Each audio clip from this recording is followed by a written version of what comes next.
Police আমায় প্রথম কালকে সকাল 10:13 কল করে আমায় বলে যে বড়বাবু ডাকছে থানায়, একবার বড়বাবুর সাথে এসে দেখা করো। আমি সে ঘটনা শোনার পরে আমি পুলিশকে বলি, সেখানকার অ্যাডিশনাল আইসি সুকান্ত দাস আমায় ফোন করেন। তো আমি তখন পুলিশকে বলি যে আপনি তো ডাকলে আমি যাব না, বা এটা তো মামার বাড়ির আবদার নয় যে আপনারা ডাকলেই আমরা চলে যাব, একটা নোটিশ সার্ভ করুন। তো তখন বলে আচ্ছা নোটিশ সার্ভ করতে হবে, ঠিক আছে আমরা অফিসিয়ালি নোটিশ পাঠিয়ে দেবো। সকাল 10:13 ফোন করবার পরে নোটিশটা যখন আমার বাড়িতে পৌঁছয় তখন 11:06। প্রথমে 11:03 পুলিশ আমার বাড়িতে আসে, তার সিসিটিভি ফুটেজও আছে, আপনাদের সামনে সেটা যদি দরকার পড়ে তুলে ধরবো, এবং কোর্টের সামনেও সেটা আমরা তুলে ধরেছি জাস্টিস অমৃতা সিনহার সামনে। এবার বিষয়টা হচ্ছে 11:03 প্রথমে পুলিশ আসে, এসে খোঁজ খবর নেয়, তারপরে 11:06 নোটিশটা আমাদের ইস্যু করা হয়, এবং তারপর থেকে পুলিশ ট্র্যাকিং শুরু করে এবং বলে আজকে সকাল 11টার মধ্যে থানায় পৌঁছে পুলিশের তদন্তের মুখোমুখি হতে হবে। তাদের একটা ইচ্ছা ছিল কীভাবে যে করেই হোক যাদের থেকে এই সোর্স, যাদের থেকে এই ভিডিও বেরিয়ে এসছে তাদের অ্যারেস্ট করতে হবে। এবার দেখুন, যে সোর্স, এই সোর্স হচ্ছে আমাদের বিভিন্ন গ্রুপের মাধ্যমে, যেহেতু আমি দলের মুখপাত্র এবং আমাদের জার্নালিস্টদের বিভিন্ন গ্রুপ আছে, সেই সূত্রে বিভিন্ন গ্রুপে প্রথমে এই ভিডিও আসে।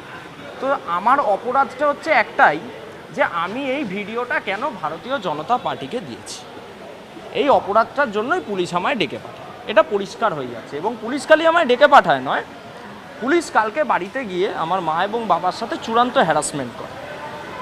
এই হচ্ছে ঘটনা। আপনি কোন সংগঠনের মুখপাত্র? আমি ভারতীয় জনতা পার্টির মুখপাত্র।